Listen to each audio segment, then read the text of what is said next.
A new feature of iSales 100 2018 edition is placing open orders and open invoices now on the home screen of iSales 100.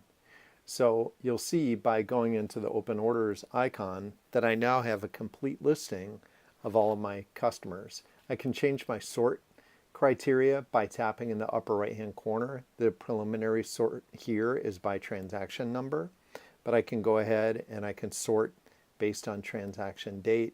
I can sort based on customer number to group all of my customer numbers together. I can sort based on customer name as well. So you no longer have to go in to each individual customer record to find open orders or open invoices. These are fully searchable based on all of the data that you're seeing here, such as the order number, the date, the customer number and name and address, and so on. Another nice new feature for iSales 100 2018 edition.